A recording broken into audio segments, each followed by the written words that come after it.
നിങ്ങൾ ഒരു health insurance agent ആണോ? നിങ്ങളുടെ കുട്ടികൾ ഉറങ്ങുമ്പോൾ നിങ്ങൾ കാൽക്കുലേറ്റർ കയ്യിലെടുത്തിട്ടുണ്ടോ? അടുത്ത മാസത്തെ കുട്ടികളുടെ ഫീസ് എങ്ങനെ പേ ചെയ്യും എന്ന് ചിന്തിച്ചിട്ടുണ്ടോ? കുട്ടികളുടെ വിദ്യാഭ്യാസം, ലോൺ, പാരന്റ്സിന്റെ മെഡിസിൻസ് അല്ലെങ്കിൽ ഹെൽത്ത്, ഇത് എല്ലാം നിങ്ങളെ ഡിപ്പെൻഡ് ചെയ്തിരിക്കുന്നു. ഒരു ഹെൽത്ത് ഇൻഷുറൻസ് ഏജന്റ് ആണെങ്കിൽ പോലും നിങ്ങളാണ് നിങ്ങളുടെ കുടുംബത്തിന്റെ മെയിൻ പില്ലർ അല്ലെങ്കിൽ നാഥൻ എന്ന് പറയുന്നത്. ഒരു മാസം നല്ല ഇൻകം ഉണ്ടായാൽ നിങ്ങളുടെ മുഖത്തൊരു ഇനി അടുത്ത മാസം ഇൻകം കുറഞ്ഞു കഴിഞ്ഞാൽ നമുക്ക് വീണ്ടും ടെൻഷൻ.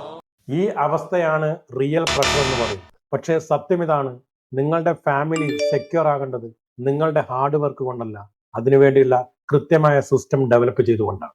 കൺസിസ്റ്റന്റ് ആയ ഇൻകം എങ്ങനെ ഉണ്ടാക്കാം? അതിന് ഇന്നത്തെ കാലത്തെ answer digital visibility and digital growth. Stable income is equal to peace of mind which is equal to happy family. ഈ വീഡിയോ നിങ്ങളെ ടച്ച് ചെയ്തിട്ടുണ്ടെങ്കിൽ സേവ് ചെയ്യൂ, ഷെയർ ചെയ്യൂ. നിങ്ങളുടെ സപ്പോർട്ടാണ് ഞങ്ങളെ മോട്ടിവേറ്റ് ചെയ്യുന്നത്.